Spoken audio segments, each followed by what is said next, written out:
नमस्कार, आप खबर उत्तराखंड पर देख रहे हैं स्पेशल रिपोर्ट। मैं हूं आशीष तिवारी। 2022 बीत चुका है और 2023 का आधा साल भी जा चुका है। किसानों की आय जो 2022 में दोगुनी होनी थी, शायद अब 4 गुनी हो गई होगी।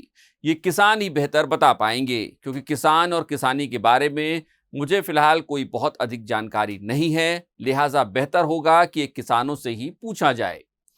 लेकिन इस देश के किसानों और साथ ही साथ आम जनता को भी जानना चाहिए कि मोदी सरकार किसानों की बेहतरी का दावा करते हुए जिन 3 कृषि कानूनों को लेकर आई थी, वो किसकी राय पर बनाए जा रहे थे।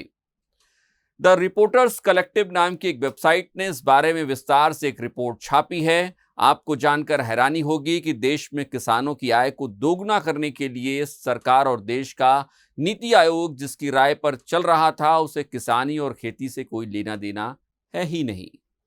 द रिपोर्टर्स कलेक्टिव की एक रिपोर्ट बताती है कि देश में कृषि कानूनों का विचार एक एनआरआई सॉफ्टवेयर इंजीनियर ने दिया था। शरद मराठे नाम के इस एनआरआई सॉफ्टवेयर इंजीनियर ने ही नीति आयोग को किसानों की आय दोगुनी करने के लिए इन कृषि कानूनों की आधारभूत संरचना तैयार करने का सुझाव दिया। द रिपोर्टर्स कलेक्टिव की यह रिपोर्ट यह भी बताती है कि चूंकि शरद मराठे की बीजेपी से अच्छी खासी करीबी है, लिहाजा शरद मराठे के प्रस्ताव पर नीति आयोग ने फटाफट एक टास्क फोर्स बना दी, जिसने किसानों या अर्थशास्त्रियों की जगह अडानी समूह, पतंजलि समूह और आईटीसी जैसे बड़े कारपोरेट घरानों से सलाह ली और रिपोर्ट तैयार कर ली। दस्तावेजों के मुताबिक 2018 में इस टास्क फोर्स ने सरकार को एक रिपोर्ट सौंप दी। दिलचस्प यह है कि साल 2023 तक ये रिपोर्ट सार्वजनिक ही नहीं की गई है। आप समझिए कि आपको बुखार हो जाए और आपको दर्जी के पास भेज दिया जाए, फिर आपसे कहा जाए कि आपको जल्द आराम मिल जाएगा। कुछ ऐसा ही कृषि कानूनों को बनाने के लिए किया जा रहा था। हैरत इस बात की भी है कि सरकार और पार्टी में अच्छी पहुंच हो तो आप कुछ भी राय मशविरा दे दीजिए, उसे मान लिया जाएगा। शरद मराठे की राय पर एक विशेष टास्क फोर्स का गठन किया गया, जिसमें खुद शरद मराठे और कृषि राज्य मंत्री गजेंद्र सिंह शेखावत भी शामिल हुए। शरद मराठे के कॉन्सेप्ट नोट को लेकर जल्द ही नीति आयोग ने एक हाई लेवल मीटिंग की और फिर धीरे धीरे सीढ़ियां चढ़ते हुए इसे अमली जामा पहनाने की तैयारी कर ली गई। दिलचस्प ये भी है कि पीएम नरेंद्र मोदी 2022 तक किसानों की आय दोगुनी करने के ऐलान के बाद एक इंटर मिनिस्टीरियल या अंतर मंत्रालयी समिति भी इसी समय सक्रिय थी। इस समिति ने किसानों की आय दोगुनी करने के लिए 3000 पन्नों में सुझाव दिया।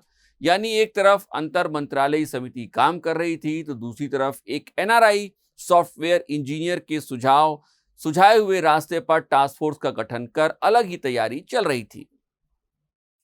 आपको यह भी जानना चाहिए कि शरद मराठे को सरकार ने कई सुविधाएं भी उपलब्ध कराई, ताकि वो रिपोर्ट आसानी से आराम से तैयार कर सकें। द रिपोर्टर्स कलेक्टिव ने शरद मराठे से भी बातचीत की है। उन्होंने कहा है कि मैं 60 के दशक से अमेरिका में रह रहा हूं। ये शरद मराठे का बयान है। मेरी रुचि उन विषयों में है जिनका समाज पर व्यापक प्रभाव पड़ता है। मैं अपने समय का एक हिस्सा अपनी सॉफ्टवेयर कंपनी चलाने में बिताता हूं और दूसरा हिस्सा मैं ये कहने में बिताता हूं कि मैंने जीवन में क्या सीखा है, जिसे मैं सामने ला सकता हूं, जिसका बड़ा प्रभाव समाज पर पड़ेगा। द रिपोर्टर्स कलेक्टिव के लिए ये रिपोर्ट इसलिए भी अहम है क्योंकि इससे पता चलता है कि किसानों की आय दोगुनी करने के नाम पर किस तरीके की सोच सरकार और सरकार चला रहे अधिकारियों में है। कैसे किसानों को कारपोरेट्स के साथ जोड़कर उन्हें आय दोगुनी होने का दिलासा देने की कोशिश हुई होगी। चलते चलते ये भी जान लीजिए कि नीति आयोग की वार्षिक रिपोर्ट में टास्क फोर्स का संक्षेप में उल्लेख किया गया है, जिसमें सदस्यों या जिनसे जिनसे इसने परामर्श किया उनका विवरण नहीं दिया गया है। टास्क फोर्स की रिपोर्ट भी अब तक सार्वजनिक नहीं की गई है। द रिपोर्टर्स कलेक्टिव की ये रिपोर्ट उनकी वेबसाइट पर आप जाकर पढ़ सकते हैं।